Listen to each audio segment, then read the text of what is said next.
Welcome in to Duval Daily presented by GenJag.com. I'm Jordan Lugo. Thank you so much for tuning in.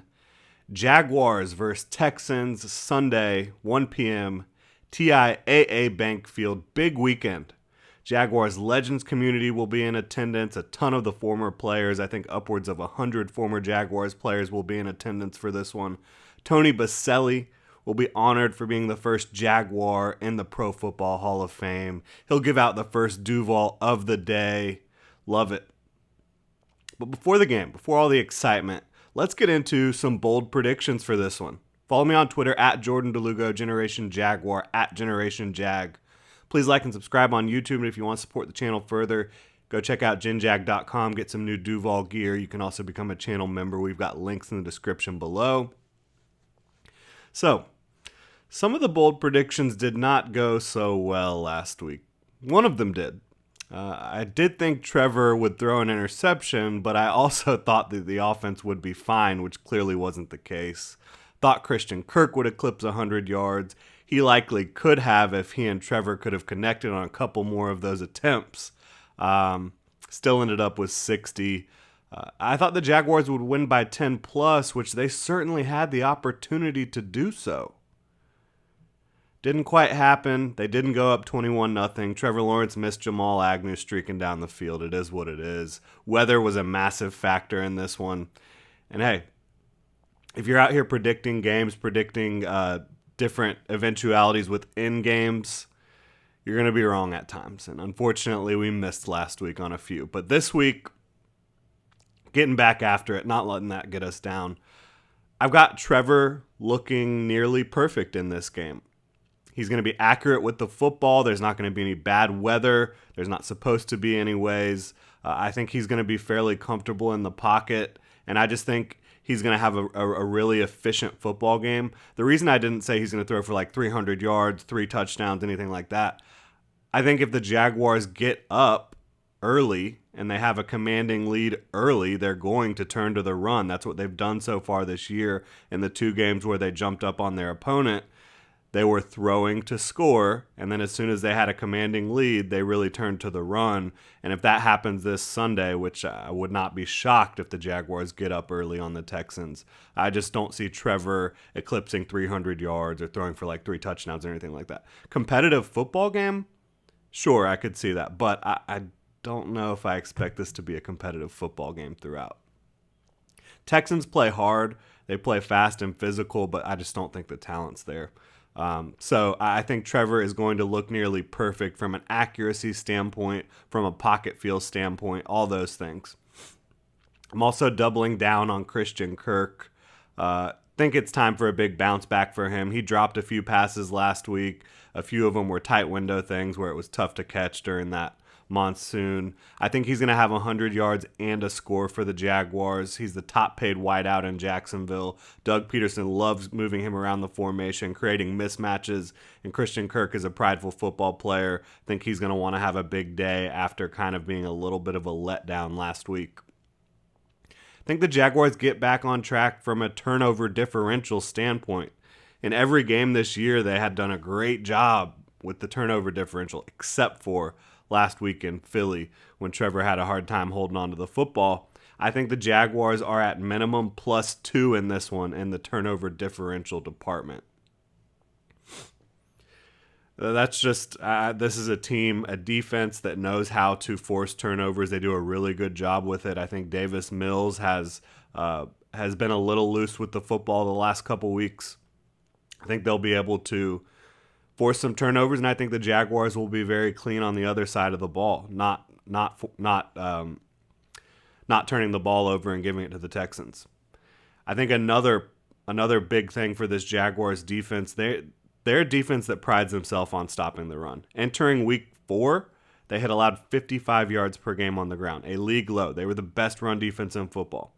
Last week, Jalen Hurts, Miles Sanders, they got after them with that read option attack. They got after them by just being consistent running the football and wearing the Jaguars defense down. And again, a big part of that had to do with the Jaguars offense. Trevor Lawrence turning the football over, putting the defense in bad situations. But I think the Jaguars defense gets back on track, even against a tough test with Dameon Pierce rookie running back out of Florida, running really well right now, really hard. I think the Jaguars hold the Texans under 75 rushing yards. They're not going to have to worry about the force multiplier of Jalen Hurts running the football.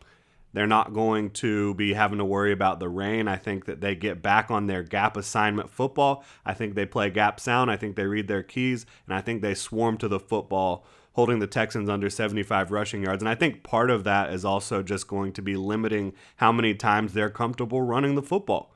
If you jump up on them, they're not going to be able to just pound the rock. And I think that's what the Jaguars are going to be looking to do in this game. Finally, I think the Jaguars win by 14 plus, 2 touchdowns plus. The Texans, while I like a lot of their young guns, like I love Jalen Petrie and Derek Stingley on the back end. I really love Dameon Pierce. I like Kenyon Green a lot. John Mechie isn't playing. He's battling leukemia, but I like him as well.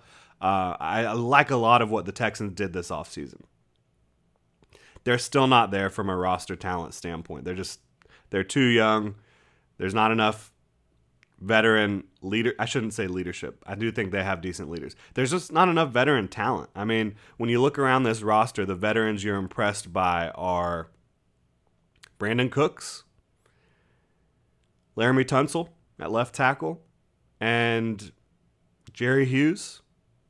It's not a lot to work with. So I think the Jaguars they return home. They take down the Texans by 2+ touchdowns. And they have just a weekend that really is a call for celebration, beating the Texans for the first time since 2017, bouncing back from a big loss in Philly in a big way, in front of the Jaguars Legends community, in front of Tony Boselli, who's being celebrated for getting into the Hall of Fame, and hopefully in front of a big-time crowd in the stadium at TIAA Bank Field. I will be there in attendance as a fan. I'm really excited to go down and celebrate, have a good time. So I think it's going to be a big weekend for the Jaguars. And another interesting thing, I think, this isn't really a bold prediction because I do have the Jaguars winning, but Trevor Lawrence, he has won 4 games at home, which I'm including London in that because the Jaguars are technically the home team when they go over to London. He's 4-5 at home, including the London game. If the Jaguars win this, he gets to 500 at home.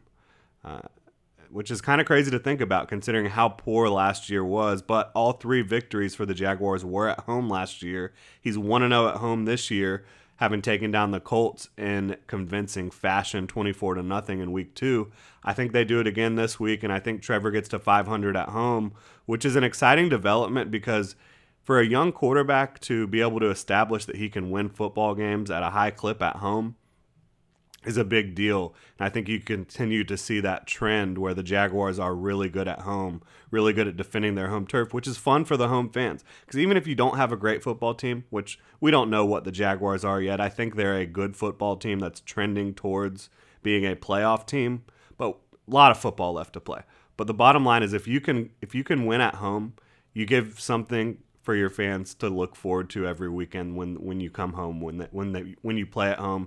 They spend their hard-earned dollars to go out and watch you play football, and you can get it done at home. I think that's really exciting for fans. So just something to keep an eye on, something to think about how the Jaguars are doing much better at home than on the road so far in the Trevor Lawrence experience.